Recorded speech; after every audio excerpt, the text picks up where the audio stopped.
Gravel crunched under heavy boots as a harsh voice cut through the early morning quiet. "You have 30 seconds to open this gate or we're forcing entry." I didn't rush. I didn't shout back. I didn't even stand up right away. I took another slow sip of my coffee, still warm, still strong, and glanced toward the kitchen table where a second mug sat untouched. The man sitting across from me didn't hurry either. He simply raised an eyebrow at me, calm as could be, badge clipped openly to his belt. Outside, metal rattled. Someone tested the lock. They thought this was going to be easy. What the so-called HOA patrol team couldn't see through the gate was that everything they were about to do had already gone very, very wrong. They didn't know the sheriff had arrived the night before. They didn't know he'd parked his cruiser out of sight, walked into my farmhouse and listened as I laid out months of documented harassment, intimidation, and rule-breaking. And most importantly, they didn't know that the woman who sent them here had just crossed a line you don't get to uncross. But none of this started this morning. It started months earlier, back when I still believed buying a small farm would buy me peace. When I first moved out here, the quiet felt almost unreal. No traffic noise, no sirens, just wind through the tall grass, the low murmur of chickens settling in at dusk, and mornings that began with sunlight instead of alarms. I'd spent most of my adult life working with my hands, dealing with deadlines, inspections, and constant noise. This place was supposed to be the reward at the end of all that. The property wasn't big, just enough land to breathe. An old farmhouse with a wide porch, a weathered red barn that had seen better decades, and a stretch of pasture that rolled gently toward a tree line. The farm operations weren't new. They'd been here long before me. The paperwork proved it. Agricultural use, legally grandfathered, clearly stated in black and white. I made sure of that before signing anything. Raising chickens wasn't a business for me. It was routine, structure. Something that made days feel grounded again. I knew each animal, their habits, the sound they made when something felt off. The routine kept me sharper than any gym ever could. For the first few weeks, nobody bothered me. A few distant neighbors waved. One older couple down the road stopped by once to ask if the eggs were for sale. Everything felt easy, natural. Then the new neighbor arrived. She moved in like she owned the place before the moving truck even pulled away. Luxury SUV, spotless driveway within a week, professional landscaping crews out front before she'd spent a single night inside. I didn't think much of it at first. People are people. The first time she showed up at my fence, she wore a tight smile that never reached her eyes. Clipboard tucked under her arm. Voice carefully polite, carefully measured. "Good morning, I'm with the HOA." She said it like that phrase should carry weight on its own. She explained that she was the current president. Talked about community standards, used phrases like long-term vision and maintaining values. Then her eyes drifted, slowly, deliberately, toward my barn and the chicken coop beyond it. "I've been receiving some concerns," she said. Concerns. Always concerns.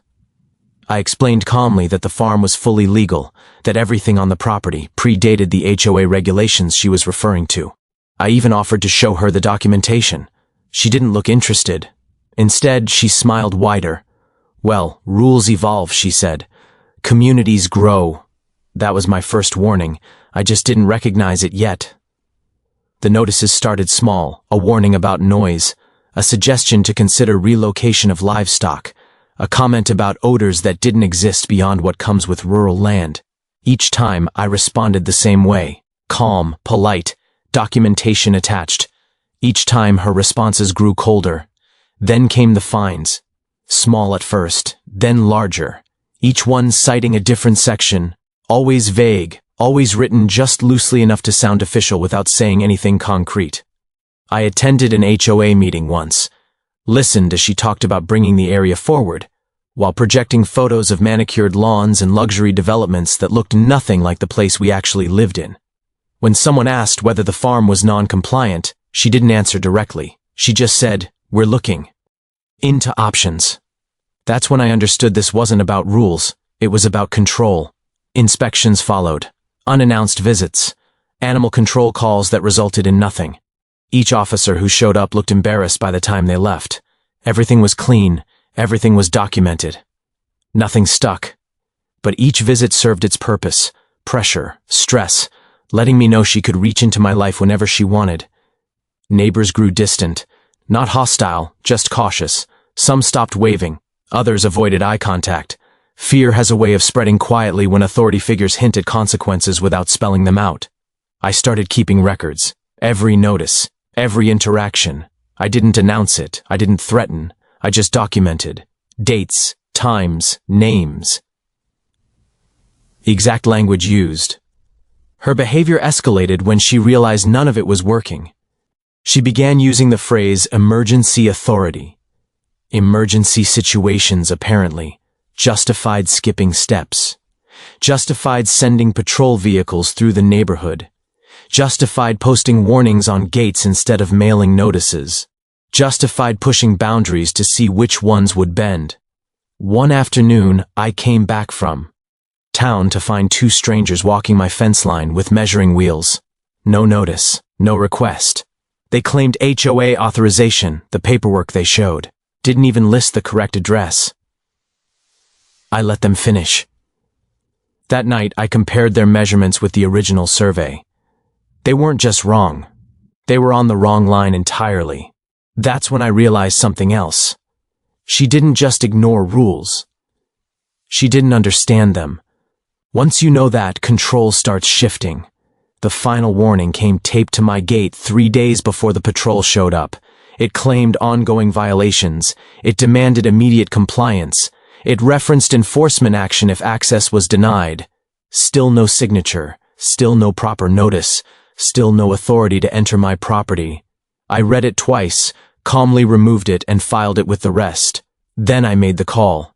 The sheriff didn't sound surprised when I explained. He listened quietly, asked for copies, asked about timelines, told me he'd already dealt with similar complaints from the same HOA. Don't change anything, he said. Let them do what they think they're allowed to do. He arrived the night before, after dark, parking where the road bent and the trees hid the approach. We went over the documents one last time at my kitchen table. Coffee steaming between us.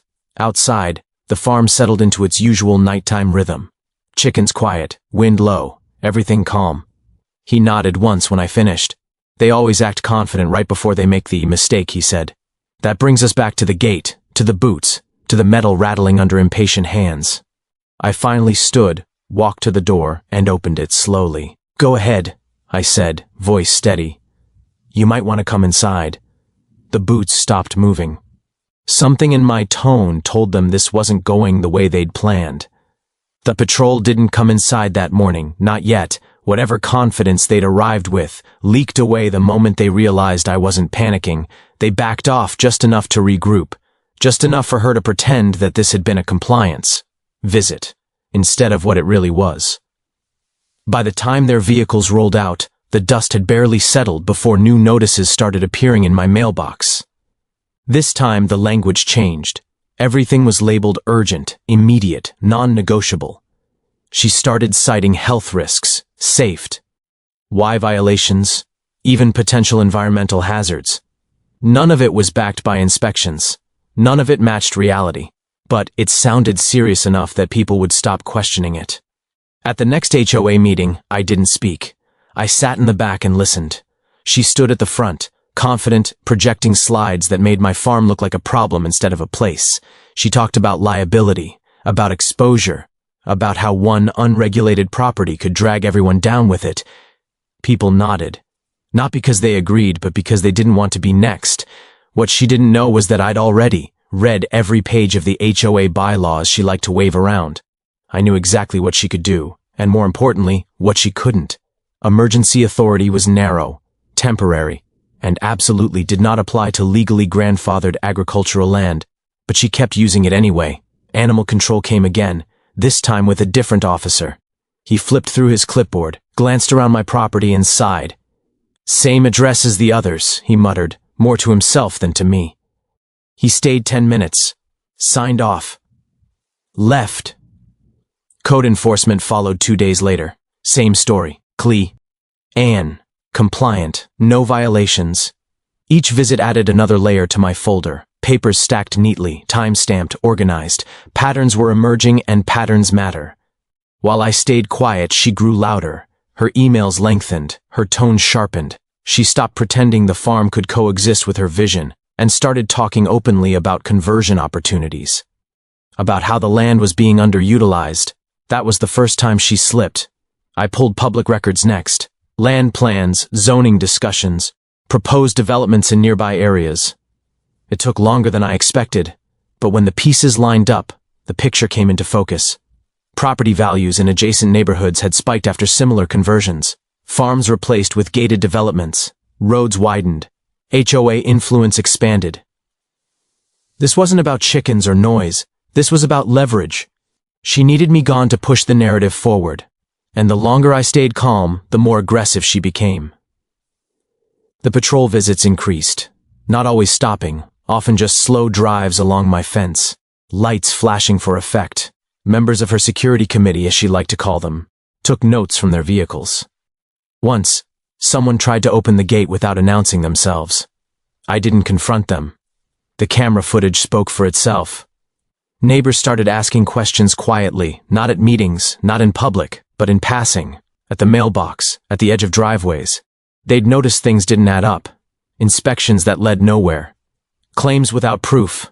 She responded by tightening control. Fewer open meetings, more executive decisions, faster timelines. Then came the notice.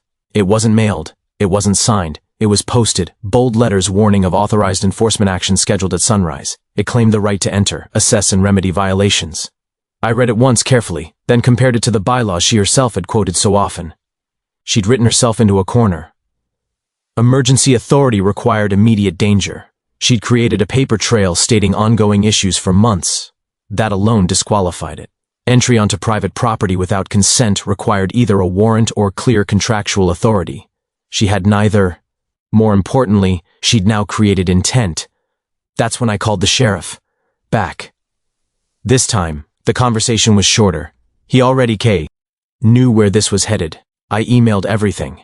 Footage, notices, meeting transcripts, bylaw excerpts. He called me back that evening. She's authorizing entry she doesn't have the right to approve, he said. And she's doing it in writing. The plan was simple. I wouldn't block the attempt. I wouldn't escalate. I wouldn't confront anyone outside. I'd let them arrive believing they were in control. The sheriff would arrive beforehand. He came just after sunset, his cruiser tucked behind the barn where the road dipped low. Inside the farmhouse we reviewed the timeline one last time. Each escalation, each false claim, each ignored correction. She thinks urgency replaces legality, he said. It doesn't. We left the lights off that night. No gate chains, no barriers raised, nothing that would give her the excuse she wanted. The cameras stayed on, recording quietly. Just before dawn, the vehicles rolled in. Headlights sweeping across the pasture, doors opening, radios crackling, confident footsteps approaching the gate. From the window I watched her arrive last, parking at a distance, arms crossed, posture rigid with certainty. She didn't come forward. She didn't need to. In her mind, the outcome was already decided. She believed enforcement means power. She believed silence meant weakness. And she had no idea how close she was to finding out the difference. The first sound was the gate latch. Metal shifted against metal, slow at first, then harder when it didn't give the way they expected. A voice called out with rehearsed authority, announcing enforcement, violations, compliance orders. The words were meant to intimidate, to create urgency, to make anyone inside rush out and start explaining themselves. I stayed where I was. From the porch, the view was clear. Patrol jackets, utility belts, hands already resting near tools they had no right to use. Behind them, just far enough to avoid direct involvement, she stood watching. Arms folded, chin raised, certain. The moment the bolt cutters came out, the sheriff stepped beside me. "That's enough," he said, voice flat, unmistakable. The effect was instant. Conversations died halfway through sentences. One of the patrol members froze mid-motion, cutter handles still open. Another turned slowly, confusion replacing confidence as his eyes landed on the badge. The sheriff didn't raise his voice. He didn't need to. He asked who authorized the entry. Silence followed. Someone muttered her name. She stepped forward then, irritation flashing across her face, like she'd been inconvenienced rather than exposed. She started talking fast. Emergency authority, community safety, immediate action required, the same phrases she'd practiced over and over. The sheriff let her finish. Then he asked for a warrant. She had none. He asked for written consent from the property owner. She gestured at the patrol as if that solved it. He asked for the bylaw section allowing forced entry onto private agricultural land. That's where she stumbled. Every sentence after that dug the hole deeper. Dates contradicted her own claims. Emergency authority collapsed under the weight of months of documentation. The sheriff turned to the patrol team and asked whether they'd verified any of this before St. Epping onto the property. No one answered. Radios crackled again, this time with a very different tone. Names were requested. IDs checked. One patrol member admitted they'd been told the HOA had already cleared everything with law enforcement. The look she gave them then was sharp enough to cut glass. The sheriff didn't accuse her. He didn't need to. He simply explained calmly exactly how many lines had been crossed. Trespassing, attempted unlawful entry, misrepresentation of authority, conspiracy when more than one party coordinates an illegal act. Her confidence drained in real time. She tried to recover by shifting blame, claimed misunderstandings, poor communication, rogue contractors acting independently. The patrol team stared at the ground. When the sheriff produced the folder I'd handed him the night before, the conversation ended. Notices, emails, camera stills, time-stamped footage, all neatly ordered, all connected. "This doesn't look like a misunderstanding," he said. "It looks like a pattern." By mid-morning, the patrol vehicles were gone.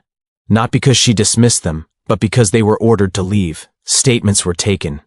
Warnings issued in writing. Instructions made very clear. She wasn't taken away in handcuffs. Justice doesn't always work that way, but the power she'd wielded so comfortably was gone. The HOA board meeting that followed wasn't loud. It was quiet, uncomfortable. Questions replaced speeches, liability replaced authority. Her resignation came 2 weeks later, submitted without ceremony. No announcement, no apology. Just a name removed from the letterhead. After that, things settled quickly. The notices stopped. The drive-bys ended, neighbors waved again. Some even stopped by, curious now that the fear had lifted. A few apologized quietly for believing the narrative. The sheriff returned once more, this time in daylight, no tension in his posture. We stood by the fence and watched the chickens wander through the grass like nothing had ever happened. "Most people think power is loud," he said. "It isn't." I understood what he meant then. Power doesn't announce itself with threats or patrols or paperwork taped to gates. It shows up prepared. It waits. It lets people reveal exactly who they are. That evening, as the sun dipped low and the farm settled back into its familiar rhythm, the quiet felt different, not tentative, earned. The land was still mine, the work was still the same, and the gate stood exactly the way it always had, not as a barrier, but as a reminder. Some people try to force their way through life. Others just leave the door open and let the truth walk in.